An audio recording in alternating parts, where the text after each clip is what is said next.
स्वागत है आपका दोस्तों बिहार न्यूज में। मैं हूं फिरदौस गनी और आप देख रहे हैं केडीबी लाइव। दोस्तों आज हो चुका है 17 जनवरी 2026। तो आज की पूरे बिहार की टॉप न्यूज लेकर आए हैं आपके लिए। वीडियो शुरू करने से पहले आपसे एक रिक्वेस्ट है कि अगर आप पहली बार इस चैनल पर आए हैं तो चैनल को सब्सक्राइब करके बेल आइकन को प्रेस कर दीजिए और साथ ही साथ वीडियो को लाइक कर दीजिए, अपने दोस्तों के साथ शेयर भी कीजिए। तो चलिए चलते हैं आज की खबरों की ओर। दोस्तों आज बिहार न्यूज की शुरुआत सबसे पहले करेंगे कि बिहार की सियासत में नीतीश कुमार का एक बयान फिर से चर्चा में आ गया है। खबर के मुताबिक नीतीश कुमार ने लालू प्रसाद यादव और राबड़ी देवी पर बड़ा हमला बोलते हुए कहा है कि लालू राबड़ी को सिर्फ मुसलमानों की वोट से मतलब है। इस बयान के बाद बिहार की राजनीति में हलचल तेज हो गई है और इसे सीधे चुनावी रणनीति से जोड़ करके देखा जा रहा है। यह रिपोर्ट्स के अनुसार नीतीश कुमार ने ये बात इसलिए कही ताकि आरजेडी की राजनीति को एक वर्ग विशेष की राजनीति के रूप में दिखाया जा सके। नीतीश का कहना है कि उनकी सरकार सभी वर्गों के लिए काम करती है, जबकि लालू राबड़ी की राजनीति सिर्फ वोट बैंक पर टिकी हुई है। इसी वजह से उन्होंने मुसलमानों के वोट को लेकर के ये बयान दिया है और आरजेडी पर निशाना साधा है। दोस्तों बिहार की राजनीति में सीएम नीतीश कुमार के समृद्धि यात्रा को लेकर के अब विपक्ष ने सवाल उठाने शुरू कर दिए हैं। खबर के मुताबिक आरजेडी ने कहा कि जब बिहार 19 राज्यों में 18वें नंबर पर है तो फिर नीतीश कुमार किस समृद्धि की यात्रा कर रहे हैं। आरजेडी का आरोप है कि सरकार प्रचार में व्यस्त है, जबकि जनता महंगाई, बेरोजगारी और फिर विकास की कमी से परेशान है। वहीं पर रिपोर्ट्स के अनुसार आरजेडी नेताओं ने यह भी कहा कि राज्य की रैंकिंग और फिर विकास का हाल सबके सामने है, फिर भी सरकार यात्राओं और फिर कार्यक्रमों के जरिए अपनी उपलब्धियां गिनाने में लगी हुई है। विपक्ष का कहना है कि यात्रा करने से ज्यादा जरूरी है जमीन पर काम करके लोगों को फायदा दिखाया जाए, तभी असली समृद्धि आएगी। वहीं पर सरकार समर्थकों का कहना है कि यात्रा का मकसद योजना की समीक्षा करना और जनता की समस्याओं का समाधान करना है। कुल मिलाकर के समृद्धि यात्रा अब विकास से ज्यादा सियासी बहस का मुद्दा बन गई है और फिर आने वाले दिनों में इस पर बयानबाजी और बढ़ सकती है। दोस्तों बिहार में पुलिस की सख्ती के बाद अपराधियों का तरीका बदलता नजर आ रहा है। खबर के मुताबिक अब कई अपराधी बिहार में चोरी करने के बजाय दूसरे राज्यों में जाकर के वारदात को अंजाम देने लगे हैं। जब पुलिस की लगातार छापेमारी, गिरफ्तारी, निगरानी बढ़ने से अपराधियों पर दबाव बना है, इसलिए वे अब सीमावर्ती इलाकों या फिर दूसरे राज्यों में जाकर के चोरी करने लगे हैं। जब वहीं पर रिपोर्ट्स के अनुसार कुछ गिरोह ऐसे हैं जो बिहार के अलग अलग जिलों से निकल करके झारखंड, बंगाल, यूपी और जैसे राज्यों में चोरी करने की घटना कर रहे हैं। ये अपराधी पहले रेकी करते हैं, फिर सुनसान जगह या फिर बंद घरों में निशाना बनाते हैं। इसके बाद चोरी के सामान को वापस बिहार लाकर के बेचने की कोशिश करते हैं ताकि पकड़ में ना आए। जब कुल मिलाकर के ये पुलिस के लिए नई चुनौती बन गई है। बिहार पुलिस अब दूसरे राज्यों की पुलिस के साथ तालमेल बना करके ऐसे गिरोह पर कार्रवाई की तैयारी कर रही है ताकि अपराधी चाहे बिहार में हो या फिर बाहर, उन पर सख्त कार्रवाई हो सके और चोरी की घटनाओं पर रोक लगे। दोस्तों बिहार के सरकारी स्कूलों में मिड डे मील को लेकर के बड़ा बदलाव होने जा रहा है। खबर के मुताबिक अब स्कूलों में शिक्षकों को एमडीएम में के काम से अलग कर दिया जाएगा, यानी कि अब टीचर खाना बनवाने, वितरण कराने और हिसाब किताब में नहीं उलझेंगे, बल्कि पूरा ध्यान बच्चों की पढ़ाई पर रहेगा। रिपोर्ट्स के अनुसार सरकार ने तय किया है कि अब बच्चों का लंच एक विशेष समिति कराएगी। इस समिति की जिम्मेदारी होगी कि खाना समय पर बने, साफ सुथरा मिले और बच्चों को नियमित रूप से भोजन कराया जाए। इससे एमडीएम में गड़बड़ी और फिर लापरवाही कम होगी और शिक्षक भी अपने मुख्य काम यानी कि पढ़ाई पर फोकस कर पाएंगे। जी हाँ, खबर के मुताबिक कहा गया है कि ये नई व्यवस्था तय तारीख से लागू होगी। कुल मिलाकर के ये बदलाव शिक्षा व्यवस्था के लिए अच्छा माना जा रहा है, क्योंकि इससे स्कूल में पढ़ाई का समय बढ़ेगा और बच्चों को भी बेहतर तरीके से भोजन मिलेगा। दोस्तों बिहार में जमीन से जुड़े हुए मामलों को लेकर के सरकार अब बड़ा कदम उठाने जा रही है। खबर के मुताबिक बिहार में 26 जनवरी से भूमि मापी महाअभियान की शुरुआत होगी, जिसके तहत जमीन मापी की प्रक्रिया तेज और पारदर्शी बनाया जाएगा। इसका मकसद है जमीन विवाद, नापी में देरी और फिर गलत माप जैसी समस्याओं को खत्म किया जा सके। रिपोर्ट्स के अनुसार इस महाअभियान में अब जमीन मापी की नई व्यवस्था लागू होगी, यानी कि गाँव देहात के लोगों को अब बार बार अंचल, थाना, कचहरी के चक्कर नहीं लगाने पड़ेंगे। सरकार चाहती है कि तय समय के अंदर जमीन की सही माप हो और फिर रिकॉर्ड भी अपडेट रहे, ताकि जमीन खरीद बिक्री और फिर दाखिल खारिज जैसे काम आसानी से हो सके। कुल मिलाकर के ये अभियान जमीन मालिकों के लिए बड़ी राहत लेकर के आएगा। इससे जमीन विवाद कम होंगे, मापी में पारदर्शिता आएगी और आम लोगों का काम जल्द निपटेगा। 26 जनवरी से शुरू होने वाला ये अभियान बिहार में जमीन सुधार की दिशा में बड़ा कदम माना जा रहा है। दोस्तों, किसानों के लिए बड़ी राहत और खुशखबरी है। खबर के मुताबिक अब कृषि विभाग की योजना के तहत किसानों को कृषि यंत्रों पर 80% तक अनुदान मिलेगा। यानी कि खेती में इस्तेमाल होने वाले कई जरूरी मशीन यंत्र बहुत कम कीमतों में मिल सकेंगे, जिससे किसानों का खर्च घटेगा और फिर काम तेजी से होगा। इस योजना में कई तरह के कृषि यंत्र शामिल हो सकते हैं, जैसे कि power tiller, reaper, thresher, spray machine, seed drill, उसके बाद रोटावेटर जैसे उपकरण। जहाँ अनुदान मिलने के बाद किसान को अपनी तरफ से सिर्फ बाकी का पैसा देना होगा। इससे छोटे और फिर मध्यम किसानों को सबसे ज़्यादा फायदा होगा, क्योंकि वे भी मशीन से खेती कर पाएंगे। खबर के मुताबिक यंत्र लेने के लिए बुकिंग की आखिरी तारीख तय की गई है, इसलिए किसान समय रहते आवेदन बुकिंग ज़रूर कर लें, जहाँ अगर देर हुई तो फिर मौका निकल सकता है। कुल मिलाकर के ये योजना किसानों को आधुनिक खेती से जोड़ने और फिर उनकी आमदनी बढ़ाने के लिए बहुत फायदेमंद मानी जा रही है। दोस्तों, बिहार में जमीन मालिकों के लिए एक बेहद ज़रूरी खबर सामने आई है। रिपोर्ट्स के मुताबिक सरकार अब 7 तरीके के जमीन पर बनी जमाबंदी की जांच तेज करने जा रही है। अगर इन जमीनों पर किसी ने गलत तरीके से जमाबंदी करा रखी है तो अब 45 दिनों की उल्टी गिनती शुरू होने जा रही है। यानी कि अब समय के अंदर कार्रवाई करके जमाबंदी रद्द कर की जा सकती है और फिर जमीन हाथ से निकल सकती है। खबर के अनुसार जिन जमीनों पर सबसे ज़्यादा विवाद फर्जीवाड़ा होता है उसमें आमतौर पर सरकारी या फिर सार्वजनिक भूमि आती है, जैसे कि गैर मजरूआ जमीन, नदी नाला, तालाब, पोखर, सड़क, पथ, खलिहान, चारागाह, उसके बाद आम उपयोग की जमीन और फिर दूसरी सरकारी कैटेगरी वाली जमीन। कई जगह पुराने रिकॉर्ड और या फिर गलत कागज के आधार पर लोगों ने जमाबंदी करा ली थी, लेकिन अब सरकार उसे हटाने की तैयारी में है। दोस्तों, होली के बाद बिहार के यात्रियों के लिए बड़ी खुशखबरी है। खबर के मुताबिक अब बिहार से पंजाब, हरियाणा, दिल्ली और फिर राजस्थान के लिए सीधी सरकारी बस सेवा शुरू होने जा रही है। इससे उन लोगों को काफ़ी राहत मिलेगी जो काम, पढ़ाई या फिर इलाज के लिए इन राज्यों में आते जाते हैं और फिर हर बार ट्रेन या फिर महंगी प्राइवेट बसों पर निर्भर रहते हैं। रिपोर्ट्स के अनुसार ये नई बस सेवा शुरू होने के बाद यात्रियों को सीधा कनेक्शन, बेहतर सुविधा और ज़्यादा सुरक्षित सफ़र मिलेगा। खास करके दिल्ली जैसे बड़े शहर के लिए सीधी सरकारी बस चलने से यात्रियों को समय की भी बचत होगी और फिर बस स्टैंड पर आवश्यक अव्यवस्था या फिर मनमानी किराए से भी राहत मिलेगी। कुल मिलाकर के इस फैसले से बिहार के दूसरे राज्यों से संपर्क मजबूत होगा। साथ ही मजदूर, छात्र और फिर आम यात्रियों को कम खर्च में यात्रा का बेहतर विकल्प मिलेगा। या होली के बाद इसके रूट और फिर टाइमिंग की पूरी जानकारी भी जारी कर दी जाएगी। दोस्तों, बिहार के लोगों के लिए राहत वाली खबर सामने आई है। रिपोर्ट्स के मुताबिक अब बिहार में प्रचंड ठंड का असर धीरे धीरे कम होने वाला है। मौसम विभाग ने संकेत दिया है कि आने वाले दिनों में तापमान में बढ़ोतरी होगी, जिससे सुबह शाम की कपकपी में कमी आएगी और फिर दिन में धूप की गर्माहट भी ज़्यादा महसूस होगी। मौसम विभाग के अनुसार ठंडी पछुआ हवाओं का असर कमजोर पड़ते ही न्यूनतम और फिर अधिकतम तापमान दोनों में बढ़ोतरी दर्ज होगी। यानी कि रातें पहले के मुकाबले थोड़ी कम ठंडी होगी और दिन में ठंड का जोर टूटेगा। हालांकि कई जिलों में कोहरा अभी कुछ दिनों तक बना रह सकता है। कुल मिलाकर के बिहार में ठंड से राहत की शुरुआत हो रही है, लेकिन मौसम पूरी तरीके से साफ होने में थोड़ा समय लग सकता है। ऐसे में सुबह शाम सावधानी रखें और फिर मौसम अपडेट पर नज़र बनाए रखें। दोस्तों, बिहार के मोतिहारी में दुनिया के सबसे बड़े शिवलिंग की आज भव्य स्थापना होने जा रही है। आज इस खास मौके पर बड़ी संख्या में श्रद्धालुओं के पहुंचने की उम्मीद है, इसलिए प्रशासन भी पूरी तैयारी में जुटा हुआ है। खबर के अनुसार इस कार्यक्रम को और खास बनाने की वाली बात यह है कि इसमें मुख्यमंत्री नीतीश कुमार की भी मौजूद रहने की बात कही गई है। सीएम नीतीश कुमार के आने से सुरक्षा व्यवस्था कड़ी कर दी गई है और आयोजन स्थल पर प्रशासनिक टीम अलर्ट मोड पर है। कुल मिलाकर के शिवलिंग की स्थापना से मोतिहारी और फिर पूरे मिथिलांचल क्षेत्र में धार्मिक पर्यटन को बड़ा फायदा मिल सकता है। ये आयोजन बिहार के लिए पहचान बढ़ाने वाला माना जा रहा है और फिर आने वाले समय में यहाँ पर श्रद्धालुओं की भीड़ और ज़्यादा बढ़ सकती है। दोस्तों, बिहार स्टूडेंट क्रेडिट कार्ड योजना को लेकर एक बड़ा अपडेट सामने आया है। खबर के मुताबिक अगर कोई भी लाभार्थी लोन की किस्त समय पर नहीं चुकाता है और लगातार बकाया रहता है तो फिर अब मामले में एफआईआर दर्ज की कार्रवाई भी हो सकती है। इसी वजह से छात्रों और फिर अभिभावकों को इस नियम को गंभीरता से समझना बहुत जरूरी है। रिपोर्ट्स के अनुसार स्टूडेंट क्रेडिट कार्ड का पैसा सरकार बैंक की तरफ से पढ़ाई के लिए दिया जाता है, लेकिन ये लोन होता है जिसे तय समय के अनुसार लौटाना जरूरी होता है।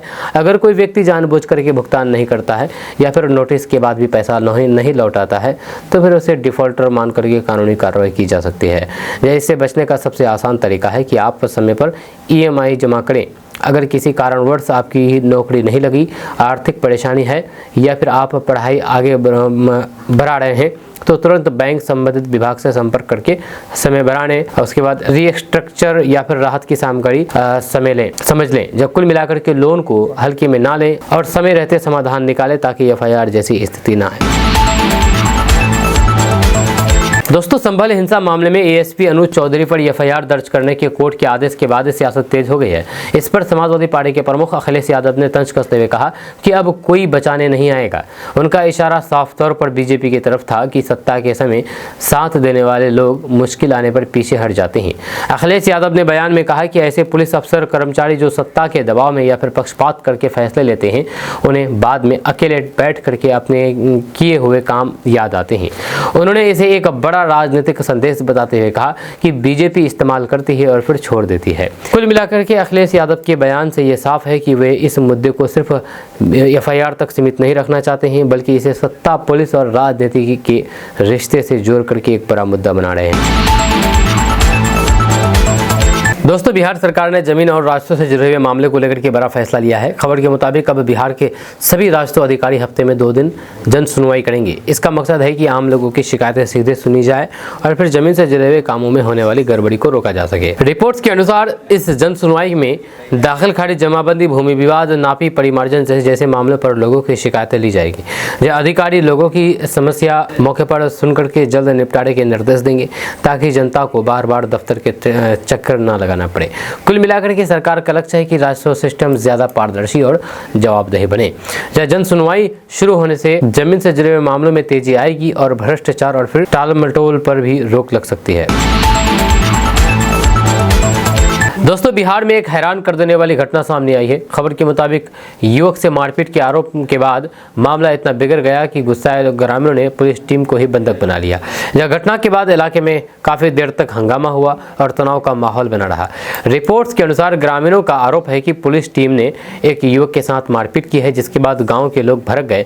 देखते ही देखते भीड़ जुट गई और फिर पुलिसकर्मियों को घेर लिया। हालात ऐसे बन गए कि पुलिस टीम को कुछ समय तक वहीं पर रोक करके रखा गया और फिर लोगों ने जवाब मांगा।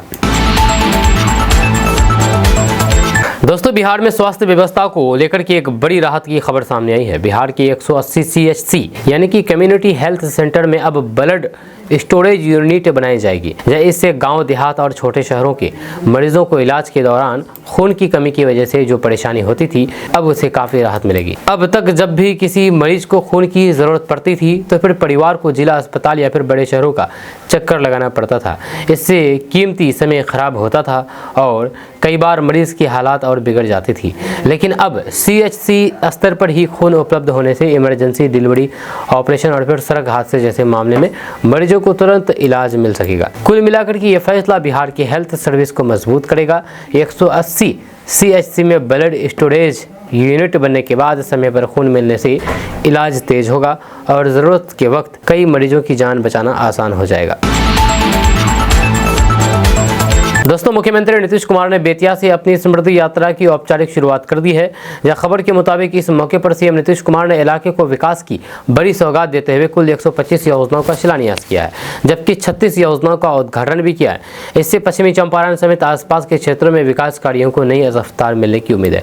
रिपोर्ट्स के अनुसार समृद्धि यात्रा का मकसद है कि सरकार की योजनाएं जमीन पर कैसे चल रही है, इसका सीधा फीडबैक लिया जाए और जहां पर कमी हो वहां तुरंत सुधार कराया जाए। सीएम नीतीश कुमार ने इस कार्यक्रम के जरिए यह संदेश भी दिया है कि सरकार का फोकस अब विकास, सड़क, बिजली, पानी, शिक्षा, स्वास्थ्य और रोजगार जैसी बुनियादी सुविधाओं को मजबूत करने पर है। कुल मिलाकर के बेतिया से शुरुआत और इतनी बड़ी संख्या में योजनाओं का शिलान्यास, उद्घाटन ये दिखाता है कि समृद्धि यात्रा सिर्फ दौरा नहीं बल्कि बिहार में विकास की गति बढ़ाने का बड़ा अभियान है। आने वाले दिनों में यात्रा के जरिए कई जिलों को ऐसे ही नई परियोजनाओं का लाभ मिलने की संभावना है।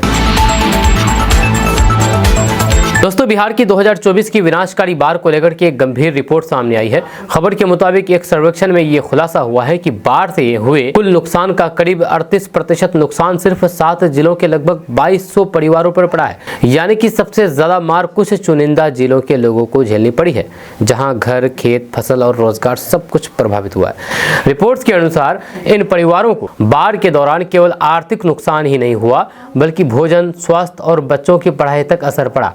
कई जगह घरों में पानी घुसने से रहने की समस्या खड़ी हुई, लोग अस्थायी शिविरों में जाने को मजबूर हुए और बीमारी फैलने का खतरा भी बढ़ गया। यही वजह है कि सर्वे में इसे विनाशकारी बताया गया है। कुल मिलाकर के रिपोर्ट ये संकेत देती है कि बिहार में हर साल आने वाली बाढ़ सिर्फ प्राकृतिक आपदा नहीं रही, बल्कि ये गरीब और फिर ग्रामीण परिवारों के लिए बड़ा संकट बन चुकी है। ऐसे में ज़रूरत है कि बाढ़ प्रभावित इलाकों में मजबूत तटबंध, समय पर राहत, पुनर्वास और अस्थायी समाधान पर तेजी से काम हो, ताकि भविष्य में नुकसान कम किया जा सके। दोस्तों, बिहार के किसानों के लिए राहत वाली खबर सामने आई है। रिपोर्ट्स के मुताबिक बिहार सरकार ने फसल क्षति पूर्ति के लिए किसानों से आवेदन मांगना शुरू कर दिया है। जिन किसानों की फसल मौसम की मार, ठंड, पाला, बारिश या फिर अन्य कारणों से खराब हो गई है, उन्हें सरकार की तरफ से मुआवजा दिया जाएगा। खबर के अनुसार इस योजना में आलू, बैगन समेत कई सब्जियां और फसलों को शामिल किया गया है। मतलब जिन किसानों की सब्जी या फिर दूसरी फसलें बर्बाद हुई है, वे आवेदन करके राहत राशि पा सकते हैं। सरकार का उद्देश्य है कि किसान को नुकसान की भरपाई हो सके और खेती का खर्च कुछ हद तक निकल जाए। कुल मिलाकर के सरकार ने किसानों से अपील की है कि वे समय रहते आवेदन करें और जरूरी कागजात जमा कर दें, ताकि सर्वे के बाद नुकसान का आकलन किया जा सके और फिर पात्र किसानों के खाते में मुआवजा की राशि भेजी जा सके। दोस्तों, बिहार में फार्मासिस्ट भर्ती को लेकर के बड़ा अपडेट सामने आया है। खबर के मुताबिक अब बिहार में सिर्फ डी फार्मा करने वाले ही फार्मासिस्ट बन सकेंगे। ये फैसला सुप्रीम कोर्ट के आदेश के बाद साफ हुआ है, जिसके बाद लंबे समय से अटकी बहाली प्रक्रिया का रास्ता भी खुल गया है। रिपोर्ट्स के अनुसार पहले फार्मासिस्ट पद को लेकर की योग्यता और फिर भर्ती नियमों में विवाद चल रहा था। इसी कारण बहाली में देरी हो रही थी और कई उम्मीदवारों को परेशानी झेलनी पड़ रही थी। अब सुप्रीम कोर्ट के आदेश के बाद ये क्लियर हो गया है कि फार्मासिस्ट पद के लिए डी फार्मा की योग्यता को ही मान्यता दिया जाएगा। कुल मिलाकर के इस फैसले से बिहार में फार्मासिस्ट की बहाली प्रक्रिया को तेज करने में मदद मिलेगी। अब उम्मीद है कि जल्द ही भर्ती प्रक्रिया आगे बढ़ेगी और योग्य उम्मीदवारों को नौकरी मिलने का रास्ता साफ हो जाएगा। दोस्तों, बिहार के युवाओं और फिर स्टार्टअप शुरू करने वालों के लिए बड़ी खुशखबरी है। खबर के मुताबिक बिहार सरकार अब स्टार्टअप को बढ़ावा देने के लिए 25 लाख रुपए तक का सीड फंड देगी। इससे नए बिजनेस आइडिया वाले युवाओं को शुरुआती पूंजी मिलेगी और फिर वे अपना स्टार्टअप आसानी से शुरू कर सकेंगे। रिपोर्ट्स के अनुसार सरकार का फोकस सिर्फ पैसे देने तक नहीं है, बल्कि इनोवेशन को मजबूत करने पर भी है। इसलिए अगर कोई स्टार्टअप अपना आइडिया सुरक्षित करने के लिए पेमेंट करता है तो फिर उसकी फीस का 80% माफ किया जाएगा। इससे युवाओं को अपने प्रोडक्ट तकनीक को रजिस्टर करने में कम खर्च आएगा। कुल मिलाकर के ये फैसला बिहार में स्टार्टअप कल्चर को तेजी से बढ़ाएगा। युवाओं को नौकरी ढूंढने के साथ साथ नौकरी देने वाला बनने का मौका मिलेगा और फिर बिहार में नई कंपनियां, रोजगार और निवेश भी बढ़ सकता है। दोस्तों, जेडीयू में टूट को लेकर के उठ रहे सवालों पर रालोमो प्रमुख उपेंद्र कुशवाहा ने तीखा जवाब दिया है। खबर के मुताबिक उपेंद्र कुशवाहा ने साफ कर दिया है कि हमने किसी को नहीं तोड़ा, लोग खुद इस्तीफा देकर के हमारे साथ आए हैं। उपेंद्र कुशवाहा का कहना है कि उनकी पार्टी किसी को बहला फुसला करके नहीं लाती है, बल्कि जो नेता जेडीयू से नाराज होकर के खुद फैसला लेते हैं वही रालोमो में शामिल होते हैं। वहीं पर रिपोर्ट्स के अनुसार यह फैसला उस समय आया जब डॉक्टर चंदन यादव की रालोमो में शामिल होने के बाद राजनीति में चर्चा तेज हो गई थी कि जेडीयू में टूट हो रही है। उपेंद्र कुशवाहा ने कहा है कि डॉक्टर चंदन यादव ने खुद अपने मन से जेडीयू छोड़ा है और रालोमो में आए हैं, उसमें उनकी पार्टी ने कोई भी दबाव या फिर तोड़फोड़ नहीं की है। कुल मिलाकर के उपेंद्र कुशवाहा ने जेडीयू पर भी निशाना साधा और कहा कि जेडीयू में अंदर खाने कई लोग असंतुष्ट हैं, इसलिए लगातार नेता अलग हो रहे हैं। इस बयान के बाद बिहार की राजनीति में हलचल और बढ़ गई है और आने वाले दिनों में ऐसे और बदलाव देखने को मिल सकते हैं। दोस्तों, पीएम किसान योजना को लेकर के दरभंगा के किसानों की परेशानी बढ़ती नजर आ रही है। खबर के मुताबिक अगर समय रहते जरूरी प्रक्रिया पूरी नहीं की तो फिर 60% से ज्यादा लाभार्थी योजना से बाहर हो सकते हैं। इसकी सबसे बड़ी वजह ई-केवाईसी, आधार लिंकिंग और किसान रजिस्ट्री, फार्मर आईडी जैसे कामों का पूरा न होना बताया जा रहा है। रिपोर्ट्स के अनुसार बहुत से किसान अभी तक ई-केवाईसी नहीं करा पाए हैं। वहीं पर कई किसानों के कागज में गड़बड़ी, नाम की स्पेलिंग, आधार बैंक अकाउंट लिंक ना होना, जमीन से जुड़े हुए रिकॉर्ड अपडेट ना होना जैसे वजहों से भी उनका भुगतान अटक सकता है। इसी कारण दरभंगा में कई किसान परेशान हैं और कैंप सीएससी सेंटर पर भी भीड़ बढ़ गई है। कुल मिलाकर के किसानों के लिए जरूरी है कि वे जल्द से जल्द अपना ई-केवाईसी पूरा कराएं, जब बैंक अकाउंट में आधार लिंक चेक करें और फिर पीएम किसान पोर्टल पर अपना स्टेटस देखें। अगर समय पर यह काम हो गया तो फिर किस्त बंद नहीं होगी, लेकिन देरी हुई तो फिर नाम कटने का खतरा बढ़ सकता है। दोस्तों, बिहार के शिक्षकों के लिए शिक्षा विभाग की तरफ से एक बड़ा फरमान सामने आया है। खबर के मुताबिक विभाग ने साफ चेतावनी दे दी है कि अब स्कूलों में लापरवाही, बिना सूचना अनुपस्थिति या फिर आदेश का पालन न करने वालों पर कड़ी कार्रवाई की जाएगी। यानी कि अब नियम तोड़ने पर सिर्फ समझाइश नहीं बल्कि सीधे एक्शन हो सकता है। रिपोर्ट्स के अनुसार विभाग का फोकस है कि स्कूलों में पढ़ाई नियमित चले और बच्चों की शिक्षा पर असर न पड़े। इसलिए शिक्षकों को समय पर स्कूल आना, क्लास लेना, ऑनलाइन और ऑफलाइन उपस्थिति पूरी करना और विभाग के निर्देशों का पालन करना बहुत जरूरी होगा। जो शिक्षक बार बार नियम तोड़ेंगे उनके खिलाफ शौकौज वेतन कटौती या फिर अनुशासनात्मक कार्रवाई भी की जा सकती है। कुल मिलाकर के सरकार स्कूल सिस्टम को ज्यादा सख्त और व्यवस्थित बनाना चाहती है। इसलिए शिक्षकों को सलाह है कि वे विभागीय निर्देशों को गंभीरता से लें ताकि किसी तरह की कार्रवाई से बचा जा सके और बच्चों की पढ़ाई पर भी प्रभावित ना हो। दोस्तों, अभी हम बात करेंगे बिहार के मनोज की कहानी के बारे में। जी हाँ, बिहार के मनोज की कहानी आज हर उस युवा के लिए प्रेरणा है जो हालात से हार मानने का सोचता है। खबर के मुताबिक मनोज कभी अंडे बेच करके परिवार का खर्च चलाते थे, लेकिन उनके अंदर कुछ बड़ा करने की जिद थी। जहाँ गरीबी, संघर्ष और जिम्मेदारी के बीच भी उन्होंने पढ़ाई नहीं छोड़ी और अपने सपने को जिंदा रखा। बताया जाता है कि मनोज ने कठिन परिस्थितियों के बावजूद भी लगातार मेहनत की है। दिन भर काम करने के बाद रात में पढ़ाई करना, कम संसाधनों में तैयारी करना और बार बार खुद को मजबूत बनाना, यही उनकी सबसे बड़ी ताकत बनी है। धीरे धीरे उनकी तैयारी मजबूत हुई है और उन्हें यूपीएससी जैसे देश की सबसे कठिन परीक्षा पास कर ली है।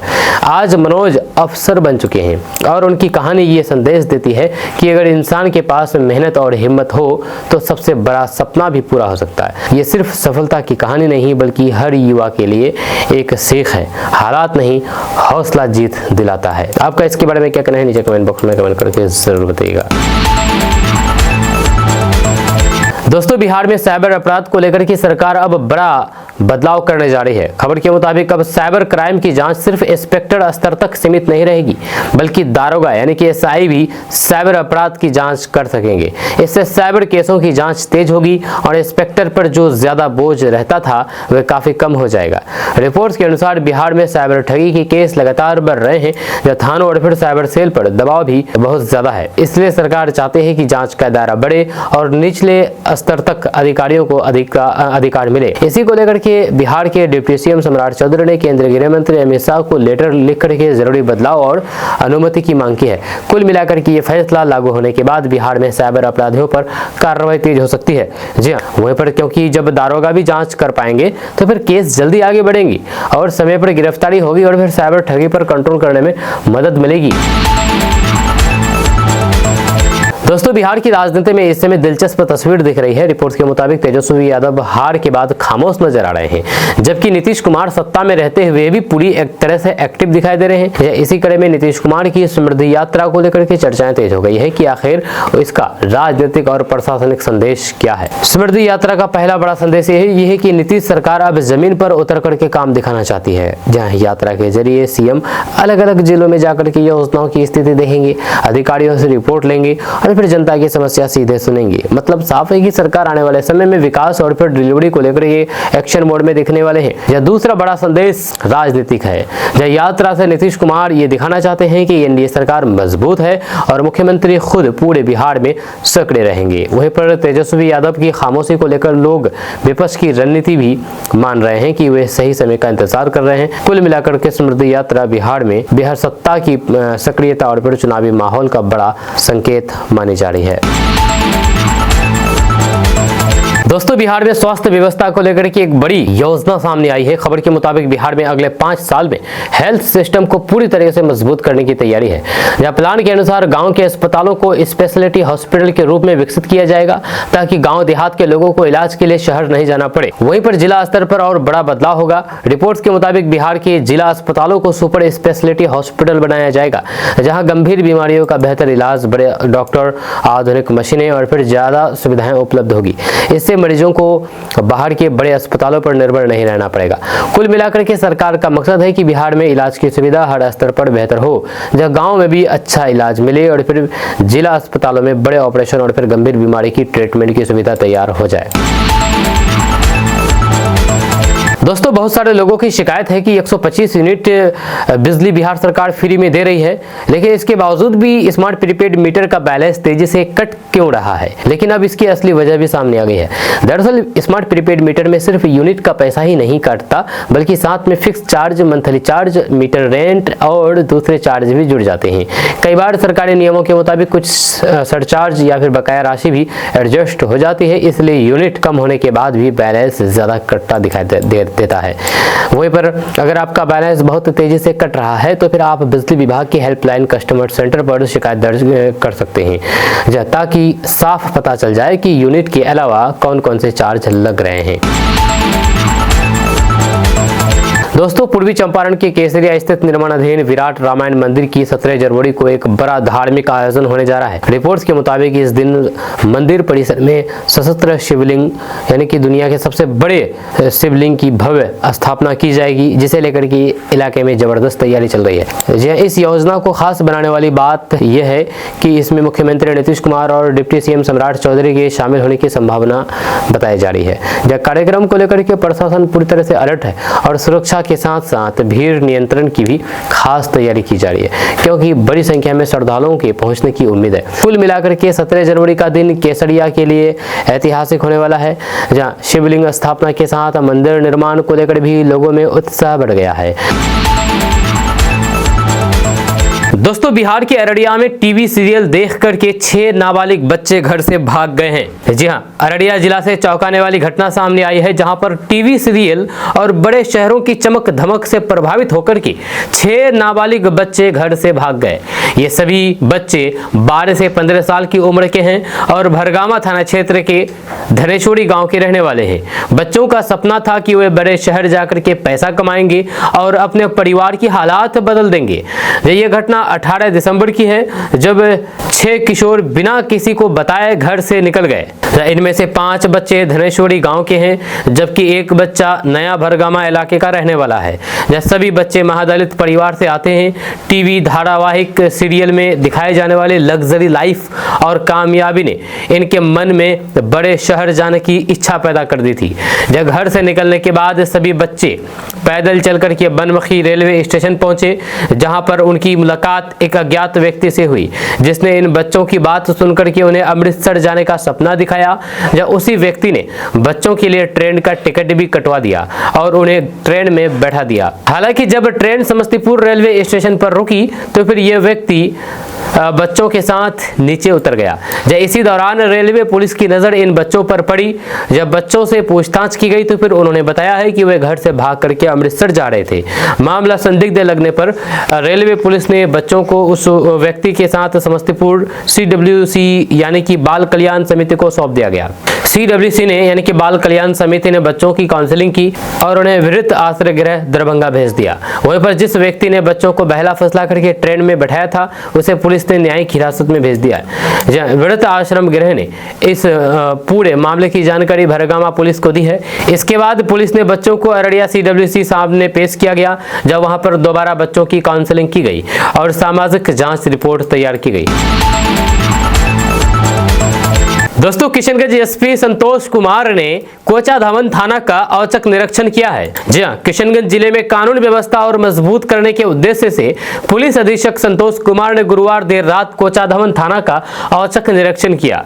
अचानक हुए इस निरीक्षण से थाना परिसर में मौजूद पुलिसकर्मियों में हड़कंप मच गया। एसपी का यह दौरा पूरी तरह से गोपनीय रखा गया था, जी हां, ताकि जमीनी हकीकत सामने आ सके और पुलिस की रात्रिकालीन व्यवस्था का सही आकलन किया जा सके।